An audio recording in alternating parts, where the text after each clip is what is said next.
Hello and welcome to Positively United. And yes, I am at last back home. It seems like a long time ago since I was here. Work took me on some quite long travel journeys over the last week and a half.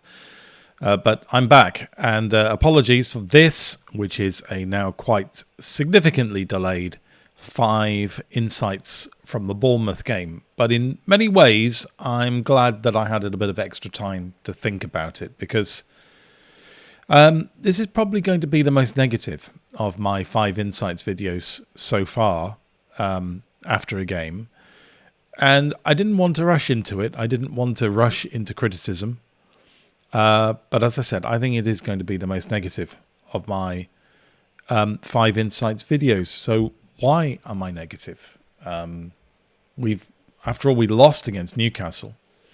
So why am I more negative about this draw against Bournemouth? Well, it's not because of the officiating. I'll come to the officiating in just a bit.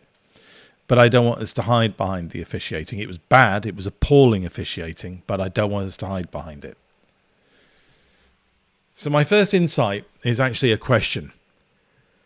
What's the problem with Šeško, Michael? Because I was bemused by the selection on Friday night. In a sense, I kind of predicted it, because I did say, I think, in my predicted 11 video that what we know about Michael Carrick and his coaching team is they've got a very clear idea about what their strongest 11 is. And that strongest 11 does not include Šeško. We must be certain about that now. There can't be any doubt. However well Šeško plays when he comes on as a sub, and however many goals he scores, he's clearly not trusted by Michael Carrick and his coaching team to be the starting centre forward for Manchester United. That must be really concerning to Šeško. Guess it's pretty concerning to the United hierarchy, who spent an awful lot of money on him. Because at the moment, Michael Carrick and the coaching team are more likely to select a clearly out of sorts Mbeumo to play in that advanced forward role. Now, I'm not criticising Mbeumo at all. He's clearly suffering at the moment for being played in that advanced forward role, which he is not ideally suited to. I know he can play as a forward, but in the kind of game we found ourselves in on Friday night, he was not the best candidate for that position. I don't think anyway. And I think Šeško was a better candidate for that position. So why are Carrick and the coaching squad team playing Mbeumo in that advanced role? Why, if they don't trust Šeško, why not Cunha? Cunha showed, if we go as far back as our win at Anfield this season, Cunha showed that he can play as a false 9. He can play brilliantly as a false 9. Many of his attributes are actually really well suited to playing as a false 9. The incredible ability that Cunha has, I think better than anybody else in the squad, to absolutely occupy defenders, to give them all sorts of problems. And it was in that role of providing defenders with problems that Cunha won the penalty against Bournemouth. He's ideally suited to that role. So why not play Cunha there? Well, I guess that's because we don't have anybody else on the left to play in the absence of Dorgu. So needs must, Cunha has to play on the left. So that means Mbeumo has to play centre, but he doesn't. We could play Šeško. And so perhaps for the first time on these Insights videos, I'm calling Michael Carrick out on this one. I think it was a mistake to not play Šeško. And I've noticed some other YouTubers and commentators have raised this issue, and I think it's a valid one. Michael Carrick is in danger of looking like someone who cannot adjust from game to game, and that's really going to harm his chances of being appointed the permanent head coach. I want to see Michael Carrick appointed the permanent head coach, because I want Manchester United to succeed between now and the end of the season. I want United to qualify for Europe. I want United to play good football. And in those cases, as I've said, my 3 tests: do we qualify for Europe? Do we play the United way? Can Carrick keep that coaching team together? He ought to get the job. Now, I don't personally now have any doubts that we'll qualify for Europe. I think we will. I think we're almost certain to. So, first box ticked. I think there's a question mark over whether we're playing the United way. I think at the moment we are third for a good reason. We're third because we're good enough to be third. We are, I think, the best of the rest. Arsenal and Manchester City are undoubtedly in a bit of a league of their own at the moment. But United are the best of the rest. We deserve to be third. We're there on merit. And I think, therefore, the team who's third on merit and doing well, playing well, on a good run, should be going to Bournemouth, not expecting a win, because that's arrogant and can lead to all sorts of problems, but expecting to be playing for a win. Knowing that they're capable of a win, being confident that they can play for a win. And I'm wondering if a little bit of playing Mbeumo up front, not Šeško, is a little bit of, is defensiveness the right word? No. A little bit of a lack of confidence. That in some way Mbeumo is a better choice than Šeško because Mbeumo can withdraw and become part of a kind of fluid front three with Cunha and Ahmad. They can swap roles. They can move around and create great fluidity and can play quite deep as forwards. Not leave. If Šeško plays and he plays further upfield, he can leave a bit of a hole. Are we lacking in confidence that we can deal with that because of our midfield? Because of Casemiro? Because of Mainu? Well, if that's the case, then that makes it all the worse that we didn't invest in the midfield in January. So anyway, first insight. What's the problem with Šeško? Because that question's got to be answered pretty soon. Because if Michael Carrick isn't convinced with Šeško, and Michael Carrick ends up with the job, then we need to add another position to the list of positions we need to buy for in the summer, because it would look like we need to buy a top quality centre forward, which I didn't expect that we would have to do. Second, and linked to number one, Mbeumo looks miserable. People mentioned that he looked brassed off when he got substituted. I don't think he looked brassed off. I think he just looked a bit tired and a bit worn out and a bit fed up and probably wondering why it's gone wrong for him. Because he was outstanding before he went to AFCON. I thought he was our best summer purchase. I still think he's a fantastic player. I just think he's now being misused. And I think he thinks he's probably being misused too. And it's chipping away at his confidence quite clearly. He's a shadow of the player he was before AFCON. And that's a huge shame for us. It's a shame for him and it's a shame for us because he was excellent. Remember the opening goal against Liverpool at Anfield? That was typical of the way he played. Down the right, pacey, direct, very direct. Bags of confidence. And that seems to have evaporated away, certainly in this false nine central role that he's been given, while Šeško isn't trusted. I think we need to sort this out. We need to sort it out quickly. I'm not sure that the best way to sort it out, by the way, is to bench him. I think the best way to answer it is to give him his place back, which is on the right. Now, that might be unfortunate for Ahmad, but Ahmad's not playing particularly well. So I think the way to sort this out, and I'll be really disappointed if we don't see this in the next game against Leeds at home, I expect to see Šeško up front. I expect to see Mbeumo on the right. I think that's the best way to sort this matter out. But at the moment, he looks miserable. And his play is being affected. I think that's a huge shame when you consider how well he's played for us for most of this season. Third insight, Cunha continues to grow in influence. I think he's second only now to Bruno in his importance in the outfield. I can't believe that people were querying this man's talent. There still are, amazingly.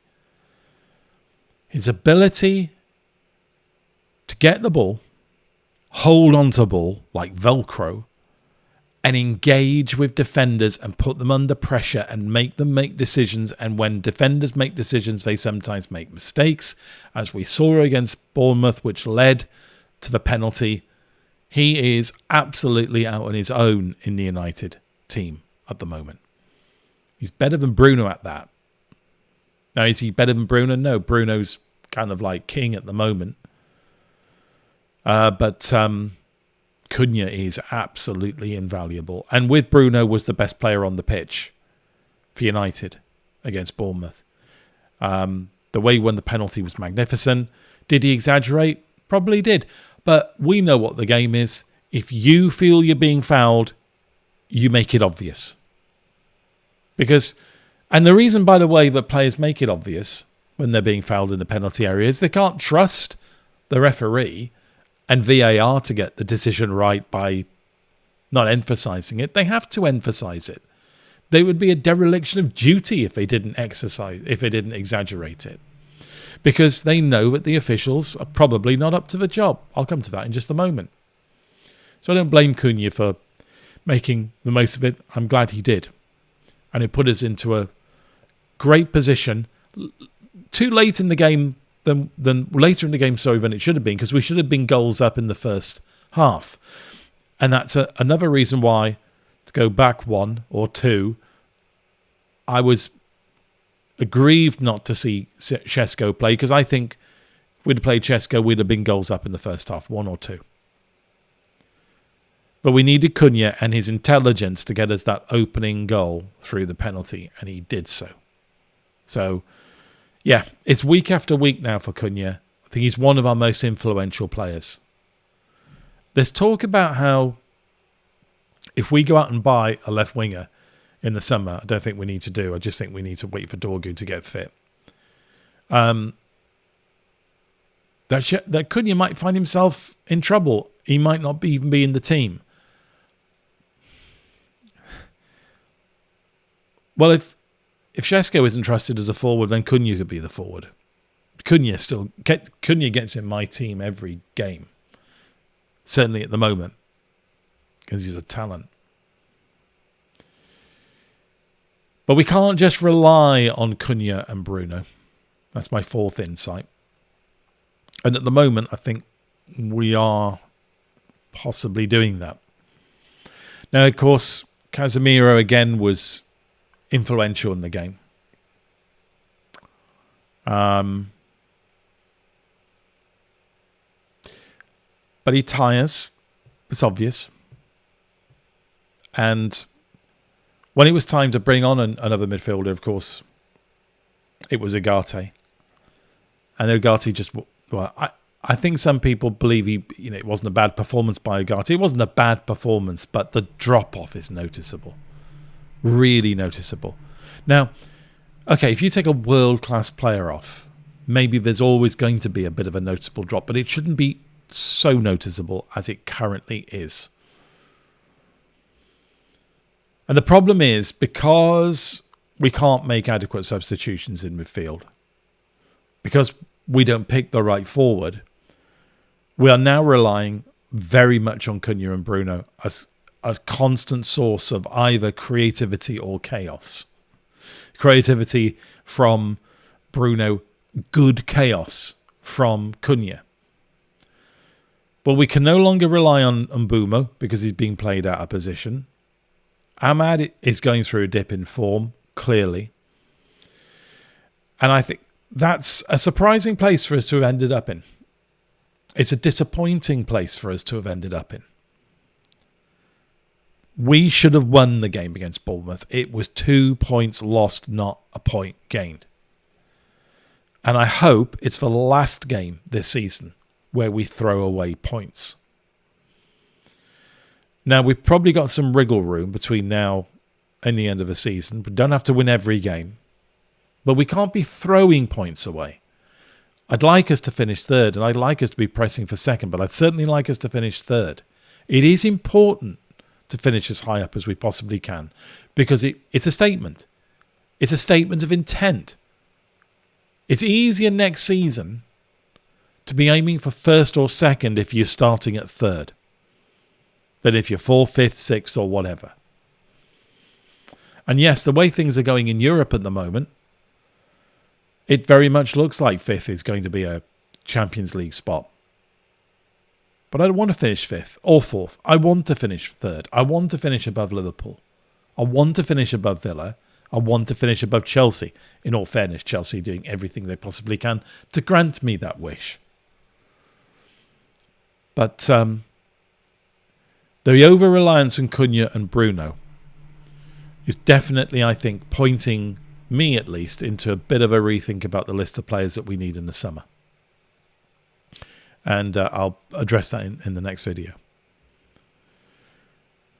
And finally, let's finally get to what everyone else has been talking about mainly, but I wanted to leave to the end because I thought it was important we address our problems, not just the problems with the referee and the VAR officials.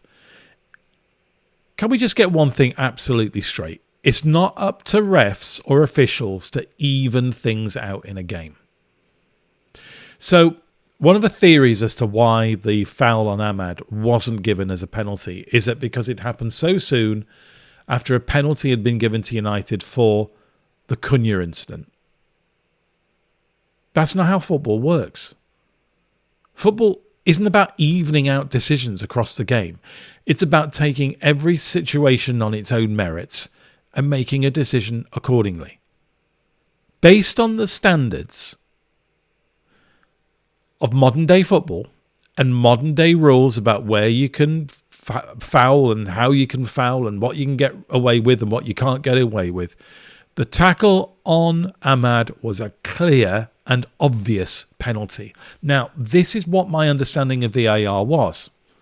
I thought that VAR was supposed to get involved when the on-field official had made a clear and obvious error. Well, he had done. So why didn't VAR intervene? It was a disgraceful decision. Now, you can forgive, well, I think you can, the ref in the heat of a moment. Things do happen on the football pitch. But that's the reason we were convinced to bring in VAR, which, by the way, I hate, and I wish it would go away. But if we've got it, you have to use it. And you have to use it properly. That was, of course, bad enough. But then, within a minute, Bournemouth score. It was a double whammy. They got... Now, I think I might have said this in the previous video where I did the player ratings.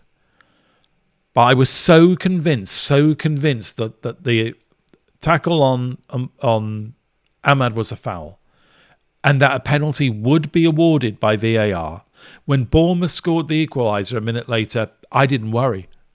I just expected that the whistle would go, there'd be a moment of confusion, and then the referee would be asked to go over to the screen, the penalty would be given, and the Bournemouth goal would be ruled out.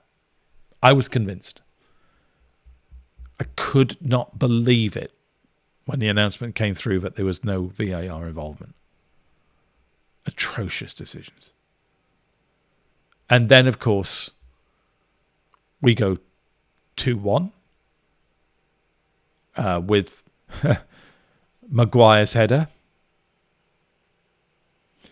On a wonderful day for Maguire, being called back to the England squad. I know how important that is to Harry Maguire.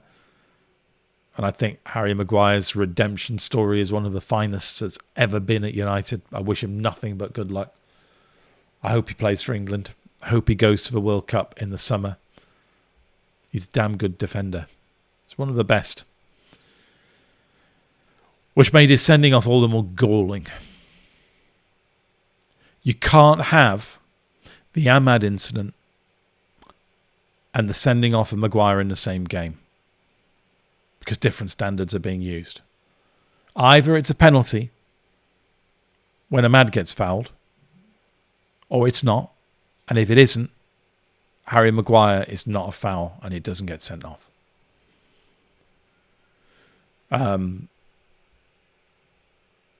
know some really harsh words were spoken about the referee after the game. I'm not going to accuse any referees of corruption or anything like that. But in the case of this particular referee, maybe the subject of unconscious bias needs to be raised. Because they were unfathomable decisions. As Michael Carrick, I think somewhat, I'm surprised he got away with it, un-PC description these days, called it mental, but exactly what it was. They were mental decisions. Absolutely disgraceful. So anyway, those are my 5 insights in the Bournemouth game. I think my most critical reaction to United performance under Carrick, I want Carrick to do well. I want him to be the new permanent head coach at Manchester United. And he's got those 3 tests. Qualify for Europe, he'll do that. Play the United way. There's a question mark over that at the moment. Can he keep the coaching squad together? Well, I don't know about that. But going to Bournemouth and not playing from the absolute first whistle to win and win outright is not the United way.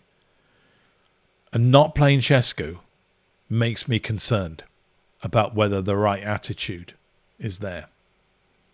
That's all I'll say about it for now. Let's see what happens in the next game.